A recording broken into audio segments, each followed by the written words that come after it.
요한계시록 6장부터 16장에 보면 세 가지 일곱 심판 시리즈가 나옵니다. 일곱 인심판, 일곱 나팔심판, 일곱 대접심판입니다. 죄송합니다. 따라합시다. 인나대. 그렇게 외워두시면 좋습니다. 인, 나팔, 대접. 그래야 계시록을 이해할 수가 있습니다. 그래서 6장에 보면은 그 중에 첫 번째 일곱 심판 시리즈인 일곱인 심판 가운데 여섯째 인 심판까지 나옵니다. 7장에 들어가게 되면은 7장은 막간극입니다. 그래서 14만 4천, 그 다음에 흰 옷 입은 큰 무리 환상이 나옵니다. 그 다음에 8장에는 6장에 이어서 일곱인 심판 시리즈 가운데 맨 마지막 심판인 일곱인 심판이 나오는데 그 내용이 뭐냐? 일곱인 심판이 별개로 있는 게 아니고 그 속에 일곱 나팔 심판이 그 내용으로 되어 있다 하는 것입니다. 9장에는 이제 9장에 들어가면 다섯째, 여섯째 나팔 심판이 나오고 10장부터 14장에 가게 되면 제2, 제3 막간극이 나옵니다. 그리고 15장, 16장에 가게 되면 일곱째 나팔 심판이 나옵니다. 오늘 8장 마지막 부분하고 9장을 보게 되는데 이 8장에 나오는 첫째부터 넷째 나팔 심판까지는 세 가지 공통점을 갖고 있습니다. 여러분이 잘 들으셔야 오늘 본문을 이해할 수 있습니다. 첫 번째 공통점이 뭐냐 하면은 첫째부터 넷째 나팔 심판까지 심판은 어떤 심판이 있느냐 하면은 땅, 바다, 물, 천체에 내리는 이 자연계에 임한 심판이다 하는 것. 그래서 제가 설교할 때 환경 오염으로 인해서 대기 이상으로 많은 재난들이 발생하는 것이 바로 첫째부터 넷째 나팔 심판이라는 것을 말씀드렸습니다.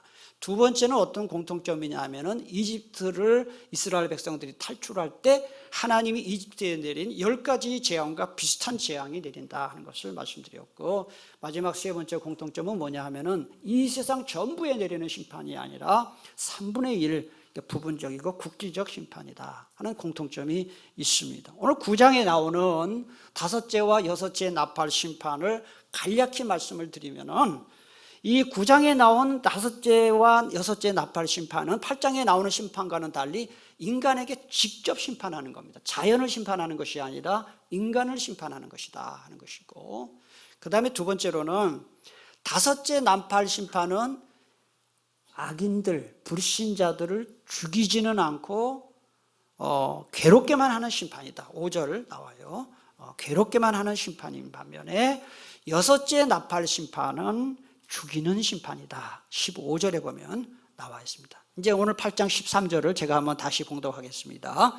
내가 또 보고 들으니 공중에 날아가는 독수리가 큰 소리로 이르되 그랬습니다. 이 8장 13절은요, 8장에 나오는 첫째부터 넷째 나팔 심판과 9장에 나오는 다섯째, 여섯째 나팔 심판을 연결하는 연결고리 역할을 하는 구절입니다.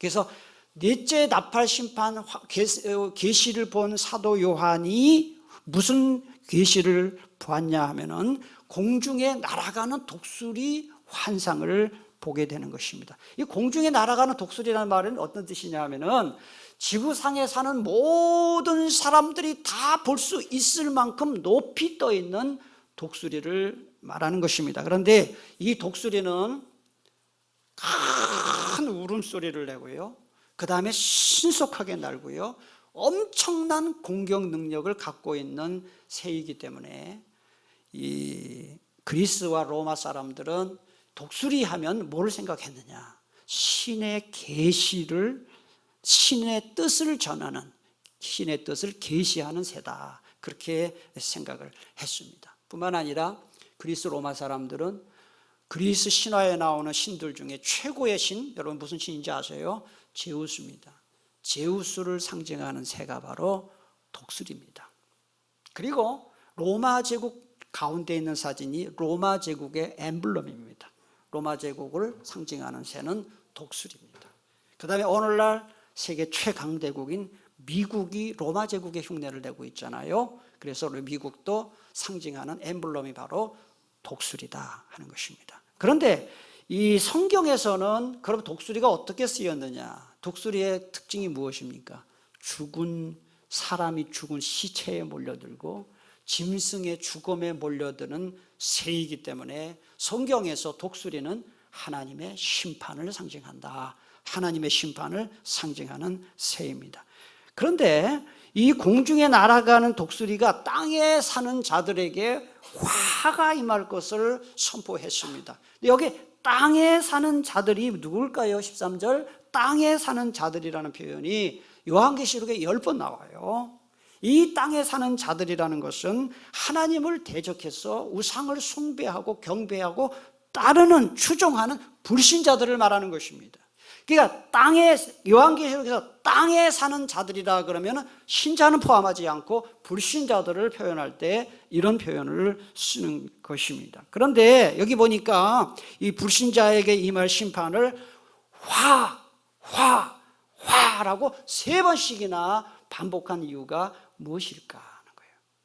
그것은 바로 불신자에게 내릴 심판이 세 가지가 남아있다. 이걸 강조하는 거예요. 5째, 6째, 7째 심판, 3가지의 심판이 남아있다. 이걸 강조하는 의미가 있고, 요 세 심판이 이전 4 심판보다 훨씬 가혹한 심판이 될 것을 의미합니다. 그게 13절 끝에 나와요. 한번 보겠습니다. 이는 새 천사들이 불어야 할 나팔 소리가 남아있음이로다 하더라 그랬어요. 그런데 여러분 13절에 보면은 화라고 번역이 되어 있잖아요. 우리나라가 한자어예요. 복과 화 할 때 화자입니다. 그런데 이게 그리스 원문 성경으로 보면은 Y라고 이렇게 되어 있어요. 그래서 여러분 좀 모르겠어요. 동영상을 한번 보셔요. 독수리가 우는 소리를 그리스어로 표현할 때 Y 이렇게 표현하는데요. 그렇게 웁니까? 모르겠습니다.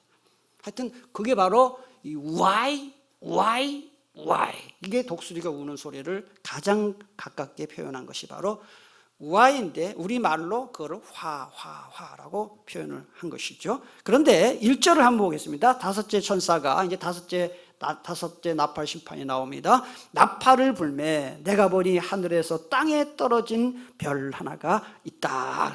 하늘에서 땅에 떨어진 별이 무엇일까요? 무엇을 의미할까? 이 떨어진이라고 번역된 이 그리스 단어는 원래 어떤 뜻이냐면은 타락하다, 나쁘게 되다, 멸망한다, 이런 나쁜 의미를 갖고 있는 단어예요.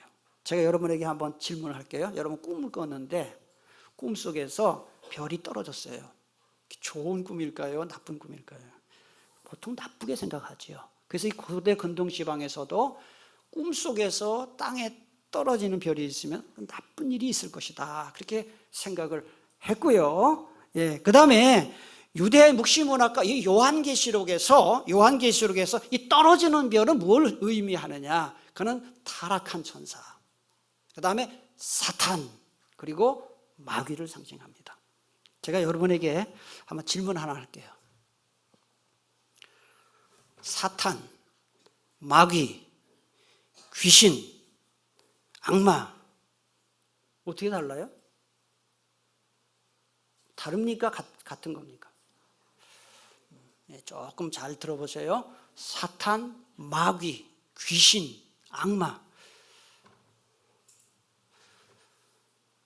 귀신, 악마, 마귀, 이건 같은 거예요.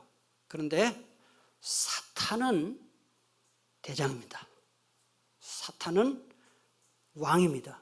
마귀들의 왕입니다. 그냥 마귀는 쫄개들을 말하는. 그래서 엄격히 말하면 사탄은 왕이고 마귀, 귀신, 악마는 다 사탄의 쫄개들을 말하는 것인데, 이 하늘에서 땅에 떨어진 별이 바로 그 사탄과 쫄개들인 마귀들을 상징하는 것입니다. 그럼 어디서 그 근거를 찾느냐? 이사야 14장 12절 15절을 앞에 보시면 잘 나와 있습니다. 웬일이냐 너 아침에 아들 새벽별아. 개역개정 성경에 보면 계명성이라고 되어 있습니다. 새벽별아, 네가 하늘에서 떨어지다니 네가 수월로 땅 밑 구덩이에서도 맨 밑바닥으로 떨어졌구나. 하늘에서 별이 떨어지는 것을 지금 말하고 있고요.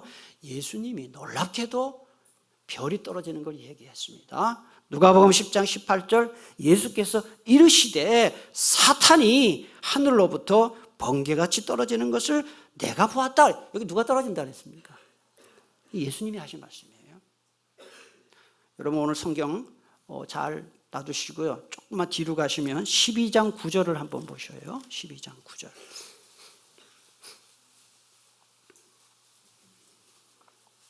그와 함께 읽겠습니다. 시작. 큰 용이 내쫓기니 옛뱀 곧 마귀라고도 하고 사탄이라고도 하며 온 천하를 꿰는 자라. 그가 땅으로 내쫓기니 그의 사자들도 그와 함께 내쫓기니라. 자, 이상 세 구절을 종합해 볼 때 하늘에서 떨어진 별은 사탄과 그 쫄개들인 마귀를 상징한다. 그렇게 알고 본문을 이해하시면 됩니다.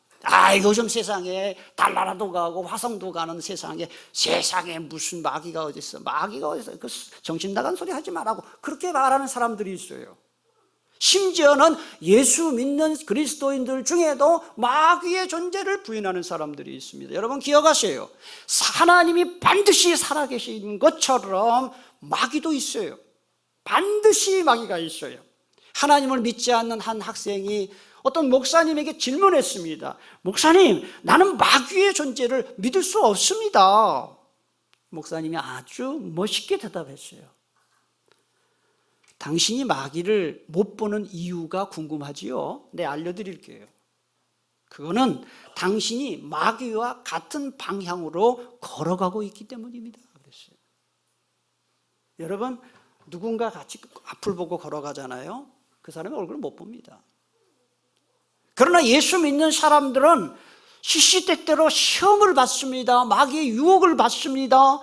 신앙생활에 회의를 품기도 하고 게으름을 피우기도 하고 때로는 해서는 안 될 짓을 하고 싶은 그런 죄의 유혹을 받습니다.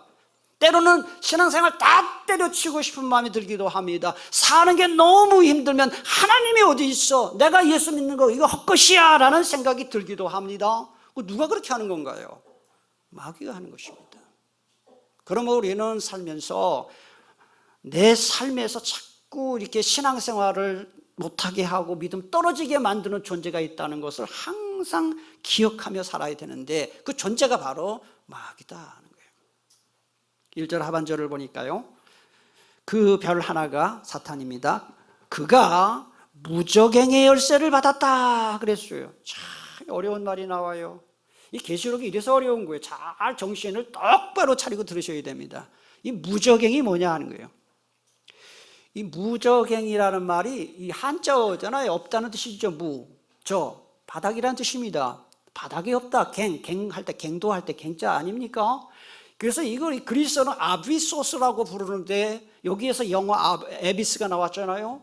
이거는 밑바닥이 없는 구덩이 이런 뜻이고요. 밑바닥이 없는 구덩이, 무한정의 깊은 장소라는 이런 뜻을 갖고 있는 단어가 무저갱이에요. 무저갱. 여러분 창세기 1장에 보면 하나님께서 천지를 창조하신 이야기가 나오는데 천지 창조가 이루어지기 직전의 상태가 어떤 상태였는지에 대해서 창세기 1장 2절에 보면 이런 말씀이 나와요. 땅이 혼돈하고 공허하며 흑암이 깊음 위에 있고라는 단어가 나오는데 여기 흑암이 깊음 위에 있다. 깊음이라는 이 단어가 히브리어로 테홈이라는 단어가 사용되었는데 여기에서 나온 단어가 바로 무저갱이라는 단어예요. 혼란하고 깊은 혼란 상태, 그게 바로 무저갱의 뜻입니다. 그런데 요한계시록 20장 15절에 뒤로 한참 가서 보면은요 불못이 나와요. 불못이 뭐를 말할까요? 여러분 어려운 질문 아니에요. 불못이 뭐를 말할까요? 지옥이에요. 요한계시록 20장 15절에 보면 불못이 나오는 이건 영원한 지옥인데요. 이 영원한 지옥과 무저갱은 다른 것입니다. 영원한 지옥은 사탄과 마귀들이 영원히 갇혀 있는 곳이고 이 무저갱은 사탄과 마귀들을 최후 심판 때까지 일시적으로 하나님이 감금해 놓는 곳으로서 하나님이 허락하시면 드나들 수 있는 곳입니다. 그래서 우리가 이 요한계시록에서는 이 무저갱을 어떻게 봐야 되느냐, 적 그리스도와 우상을 숭배하고 경배하는 그 우상을 상징하는 짐승들이 거주하는 곳으로 요한계시록은 말씀합니다. 여러분 한번 성경 찾아볼까요? 계시록 11장 7절. 계시록 11장 7절. 거기 봅니까? 그들이 그 증언을 마칠 때에 무저갱으로부터 올라오는 뭐가 있습니까? 이 짐승은 마귀들, 그 다음에 적그리스도, 이런 걸 상징하는 것이죠. 한 군데만 더 보겠습니다. 17장 8절 보겠습니다. 17장 8절. 네가 본 짐승은 전에 있었다가 지금은 없으나 장차 어디로부터 올라옵니까? 무저갱으로. 이 계시록에 이렇게 무저갱이 여러 곳이 나오는 10번 나오는데 공통점은 뭐냐? 사탄과 마귀들이 거주하는 곳이다 라는 그런 공통점이 있습니다. 그러면 여러분에게 질문하겠습니다. 이 무저갱이 어디 있을까 하는 거예요. 자, 쉬운 질문 할게요. 제가 질문하면 이제 어려운 질문 할까 봐 대답을 안 하는데요.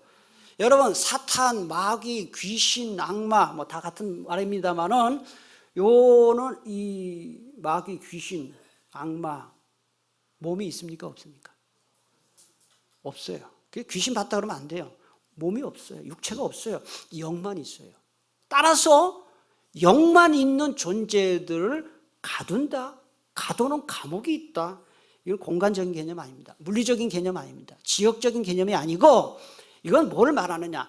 그들이 하나님의 통제 아래 철저한 통제를 받고 있는 상태에 있다 하는 것을 상징적으로 이야기한 것입니다. 나중에 이 지옥에 대해서는 다시 한번 좀 다른 개념입니다. 말씀을 드리겠습니다. 그럼 마귀가 어떤 일을 할까 하는 거예요. 마귀는 오늘 본문에 보면 두 가지를 한다. 첫째, 마귀는 하나님을 대적하는 일을 합니다. 그게 2절에 나와요. 그가 사탄이 무저갱을 여니 그 구멍에서 큰 화덕의 연기 같은 연기가 올라왔다 그랬어요. 여기서 이 화덕은요, 엄청난 열기를 뿜는 용광로를 말하는 것이고요. 성경에서 연기가 올라오는 것은 하나님의 심판을 상징합니다. 여러분, 소돔과 고모라가 동성애해가지고 하나님의 심판받았습니다. 유황불의 심판을 받았습니다. 그 심판의 모습이 어떠했는지 창세기 19장 28절은 이렇게 설명합니다. 소돔과 고모라와 그 온 지역을 향하여 눈을 들어보니까 뭐가 올라왔습니까? 연기가 올라왔습니다. 연기가 옹기가마에 도자기 굽는 그곳에 연기가 올라오는 것처럼 올라왔다. 그러니까 이게 성경에서 연기가 올라왔다는 것은 하나님의 강한 심판을 상징하는데 2절 뒷부분을 보니까 해와 공기가 그 구멍의 연기로 말미암아 어두워졌다 그랬습니다. 여기에서 이건 무엇을 교훈합니까? 하나님은 빛을 주시는데 사탄과 마귀들은 그 연기를 통해서 하나님의 빛을 어둡게 만든다. 해도 막고 공기도 어둡게 만든다. 하나님은 생명을 주시지만은 마귀는 죽음을 주는 것이고, 하나님은 행복을 주시지만은 마귀는 불행을 주고, 하나님은 건강을 주시지만은 마귀는 질병을 주고요. 하나님은 우리에게 평안을 주시지만 마귀는 우리에게 걱정과 두려움을 주는 그런 존재다. 한마디로 말하면 마귀는 하나님의 일을 다 대적하는 일을 한다. 여러분의 마음속에 자꾸 걱정, 두려움, 열등감이 있을 때 이게 마귀의 장난인 줄 알아야 됩니다. 하나님이 역사하셔서 오늘 예배 드리는 중에 그런 마음 다 물러가게 되기를 축복합니다. 마귀는 하나님을 대적할 뿐만 아니라 두 번째 어떤 일을 합니까? 자기를 따르는 자들을 괴롭히는 일을 합니다. 3절 또 황충이 연기 가운데로부터 땅 위에 나오매 그들이 땅에 있는 전갈의 권세와 같은 권세를 받았다. 여기 황충이 뭐냐 하는 거예요. 황충은 이게 누루 황자 아닙니다. 메뚜기 황자입니다. 메뚜기 황자, 본래 충자 씁니다. 그래서 이 황충은 메뚜기를 말합니다. 메뚜기. 그래서 성경에서 메뚜기는 종종 인간에게 재앙을 가져다 주는 심판과 징계의 도구로 성경에 사용되었습니다. 여러분, 출애굽 직전에 이집트에 내린 10가지 재앙 중에 8번째 재앙이 그래서 메뚜기 재앙입니다. 옛날에 우리나라에서는 애들 막 울고 그러면은 호랑이 나온다 그랬죠. 호랑이 온다. 우리 어렸을 때 그 소리 썼어요. 그 전에는 일본 순사 온다 그러고. 그랬죠. 호랑이 나타났다, 호랑이 온다 그랬어요. 그런데 이 고대 근동 지역에서는 호랑이 온다는 말 대신에 메뚜기 나타난다 그랬다는 거예요. 왜냐하면은 메뚜기가 혼자 다니는 게 아니라 떼로지. 저게 메뚜기 떼입니다. 저게 이 근동 지방에 나타나는 메뚜기 떼인데 더 떼로 지어다니. 이 메뚜기 떼가 어느 정도의 규모로 줄지어 다니느냐? 폭이 300m고요. 저런 메뚜기가 300m, 길이가 6km입니다. 6km. 이거를 한번 생각해 보세요. 그 떼를 지어서 메뚜기가 날아가면 그 지역이 어떻게 되겠습니까? 풀 다 없습니다. 그 다음에 채소 하나도 남지 않습니다. 곡식들 초토화되고 맙니다. 여러분 산불 나가지고 그냥 잿더미가 되는 것처럼 메뚜기대가 나타나면 다 초토화가 돼가지고 짐승들 다 굶어 죽고요, 사람들 다 굶어 죽고. 그래서 메뚜기 떼는 성경에서 하나님의 심판을 상징하는데요, 이 메뚜기 떼가 막 지나갈 때 하늘이 껌껌해져 가지고 일식이 온 것처럼 그렇게 껌껌해지고요, 메뚜기가 날아다니는 소리는 숲속에 비가 내리는 것 같은 소리가 나고, 메뚜기 떼가 곡식 갉아먹는 소리는 마치 이 초원에서 불타는 소리와 같았다, 그런 표현이 있습니다. 그래서 3절에 나오는 이 황충 메뚜기는 뭘 상징하느냐? 엄청난 세력과 능력으로 불신자들을 심판할 마귀들을 상징하는 합니다. 3절 뒷부분에 보니까 그들이 땅에 있는 전갈의 권세와 같은 권세를 받았다 그랬어요. 이 전갈이 어떤지 보십시오. 저 전갈은요, 성경에서 인간을 대적하는 두 동물이 나오는데 하나는 뱀입니다. 뱀은 항상 사탄으로 나오죠. 그 다음에 전갈입니다. 이 전갈은 곤충들 중에서 가장 크고 독이 가장 많은 곤충이 됐어요. 그래서 이 전갈에 독에 한번 쏘이면은요 5달 동안 고통을 받는다 그래요. 입에서 열이 나고요, 오한이 나고 진땀이 나고요. 그래서 마치 바늘에 찌르는 것과 같은 고통을 받는다고 합니다. 그래서 이 전갈은 여기서 성경에 왜 계시록에서 나왔느냐? 지옥에서 맛볼 고통을 미리 맛보여주는 그런 상징으로 전갈의 고통이 나오는데, 오늘 본문에 이 사탄이 어떤 존재인지를 설명하는 또 한 구절이 나오는데 바로 11절에 나옵니다. 한번 11절을 보세요.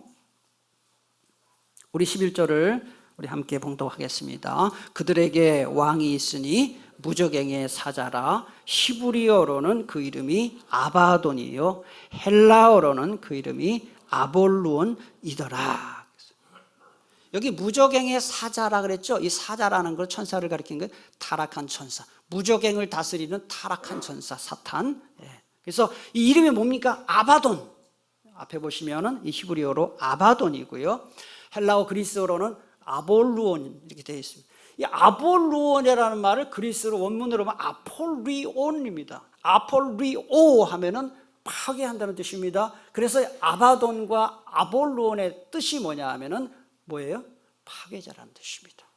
마귀가 하는 일이 파괴시키고, 하나님이 창조하시고 구원하신 이 세상을 마귀는 다 파괴시키고 전부 멸망시키는 일을 하는 것입니다. 하나님이 아름답게 창조하신 자연 파괴하는 것, 마귀 짓입니다.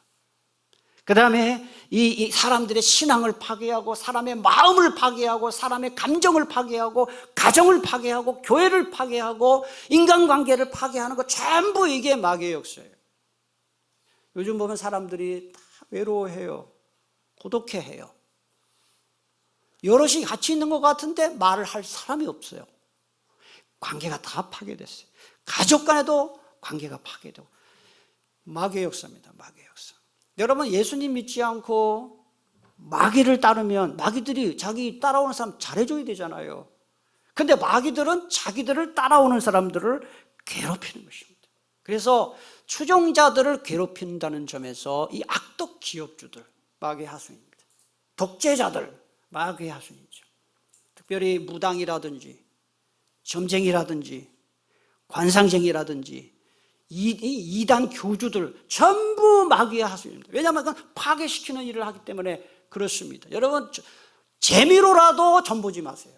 재미로라도 관상 보지 마세요. 점을 봤는데 그 점쟁이가, 관상을 봤는데 점쟁이가 당신 보니까 몇 년 못 살겠어. 그 거울 팍 주는 거예요. 그러면 재미로 봤지만 여러분, 살다가 어느 날 갑자기 무슨 안 좋은 소리를 병원에 들었어요. 야, 그때 그 점쟁이가 관상쟁이가 당신 오래 못 살겠어. 그게 탁 떠오르는 거예요. 사람은 이 말의 지배를 받아요.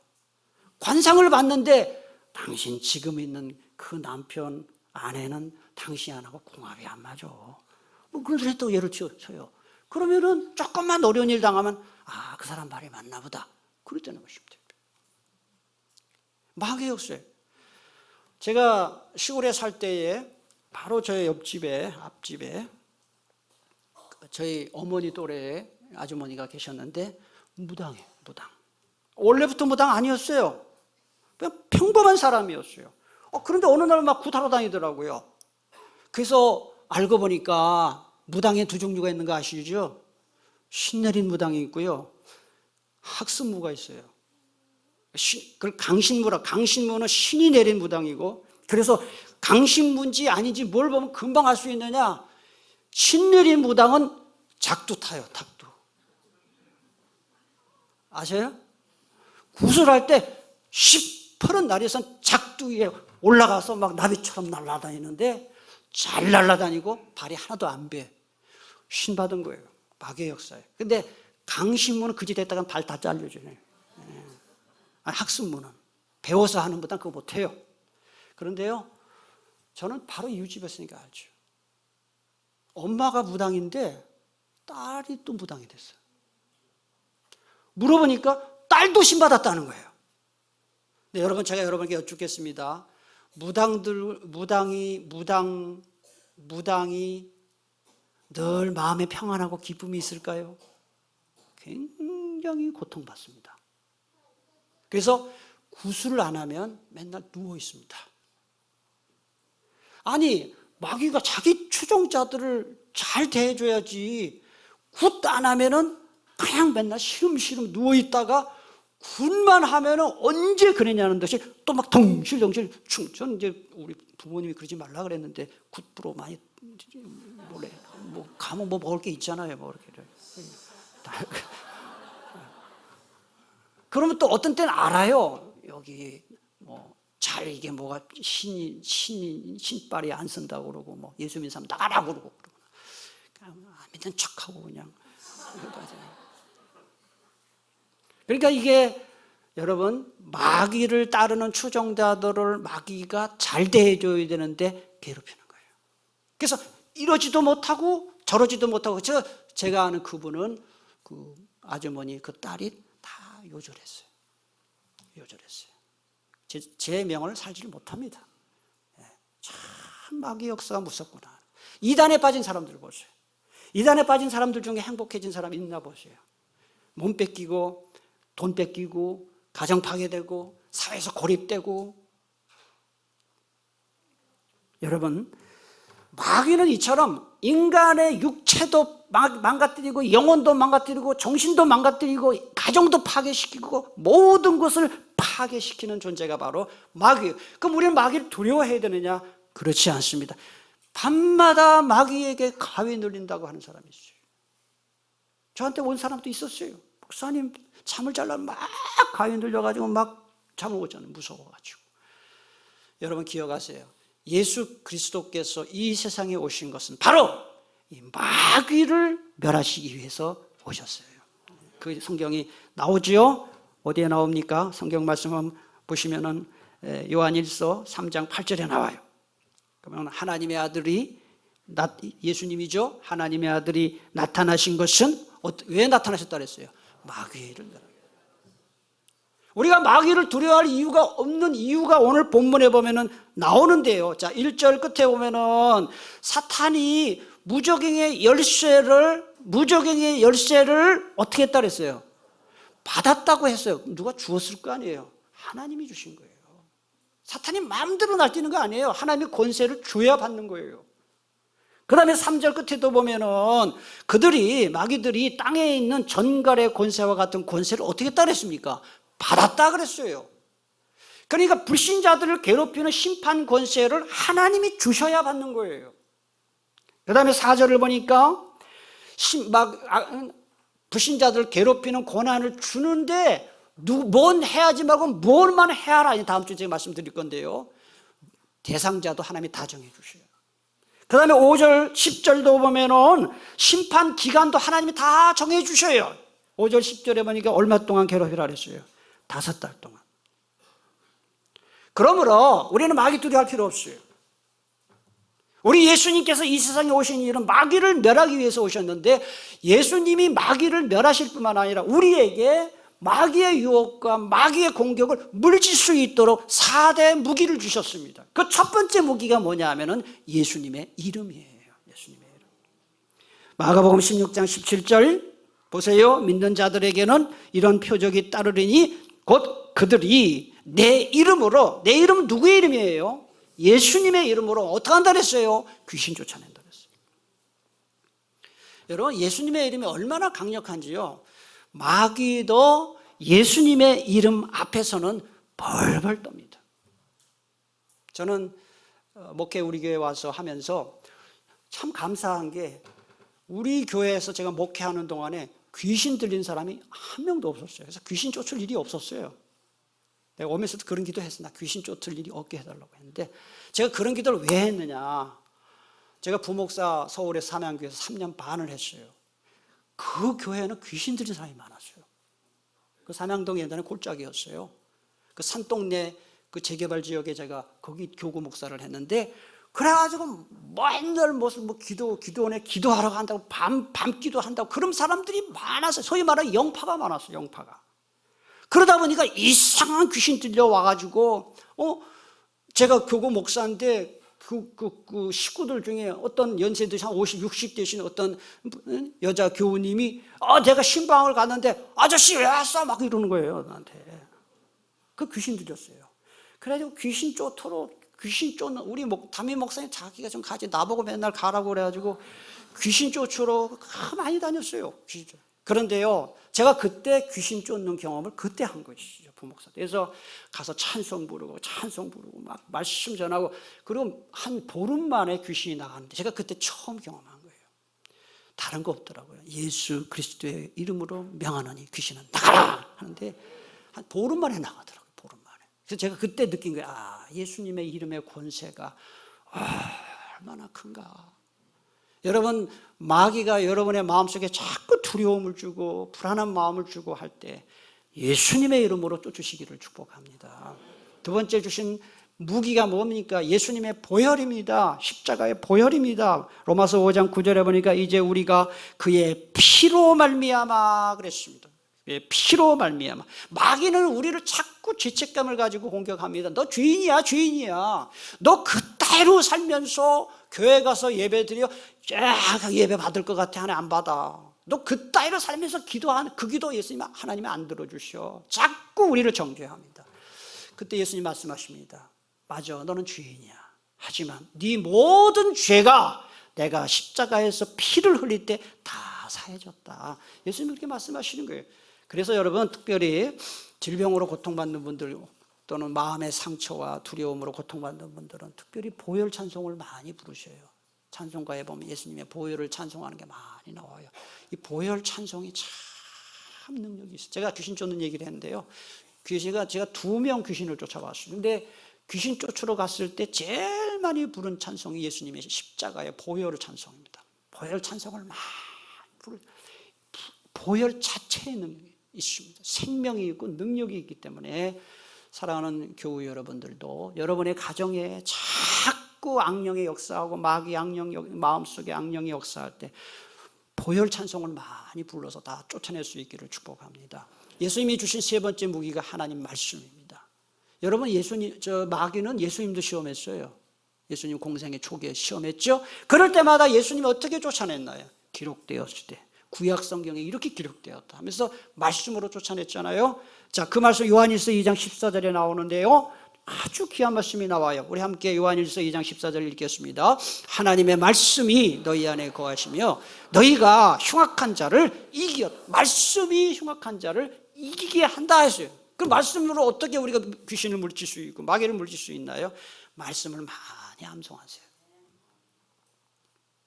저도 목회하면서 또는 개인적으로 가정적으로 마음이 말이죠, 이제 어떤 때 자려고 누워있는데 오만 가지 막 불안한 생각이 들 때가 있어요. 저라고 왜 안 그렇겠어요? 이 담임 목사라는 이 직책이 겉으로 볼 때는 뭐 존경받고 뭐 대단해 보이지만은 뭐 이런 얘기 할 필요는 없지만은 항상 마음에 무거운 뭔가 할까요? 뭐라 그럴까요? 그걸 책임감, 부담감 그게 항상 있어요. 그러니까 어떤 때는 그게 기쁨으로 감당하지만 사람이기 때문에 육체가 약해지거나 또는 여러 가지 좀 환경이 안 좋을 때는 굉장히 이게 두려움으로 올 때가 있어요. 갑자기 막 진땀이 나고 자려고 하는데 그럴 때 할 수 있는 방법이 뭐냐 하는 거예요. 그때 뭐 일어나서 성경 피고 그거 불가능하고요. 평소에 암송한 말씀들이 다 떠올라요. 암송한 말씀들이 다 두려워 말라. 내가 너와 함께 함이니라. 놀라지 말라. 나는 내 하나님이 됨이라. 내가 너를 굳세게 하리라. 참으로 너를 도와주리라. 참으로 나의 의로운 오른손으로 너를 붙들리라. 그 말씀이 딱 떠올라요. 아무것도 염려하지 말라. 기도하고 간구로 너희 구할 것을 하는 게 감사함으로 아뢰라. 그래야만 모든 지각이 있던 하나님 평강이 너희 마음과 생각을 지키시리라. 뭐 이런 말씀들이 계속 제가 하는 거예요. 그럼 여러분 거짓말처럼 그 모든 두려운 마음들이 다 물러가서 잠을 자게 되는 그런 경험들을 가끔씩 하게 됩니다. 성경 말씀을 설교로 듣는 것 말고 자기가 말씀을 암송을 해야 그 암송된 말씀이 두려울 때, 불안할 때, 걱정이 있을 때 말씀을 선포할 때 마귀가 물러가는 것입니다. 말씀을 많이 암송해야 됩니다. 마지막으로 4대 무기는 기도입니다. 기도는 폭탄입니다, 여러분. 가장 강력한 무기, 기도입니다. 기도. 그래서 성령 안에서 기도하고 말씀 붙들고 기도하고 예수님의 이름으로 기도할 때 원수 마귀가 한 길로 왔다가 7길로 도망가는 역사가 나타나게 되는 것입니다. 이번 한 주간 사는 동안에도 마귀의 유혹과 공격을 받을 때마다 예수님이 우리에게 주신 4대 무기, 예수님의 이름, 예수님의 보혈, 하나님 말씀, 기도를 가지고 물리치고 승리한 후 다음 주 기쁨으로 돌아올 수 있게 되기를 축복합니다. 기도하겠습니다.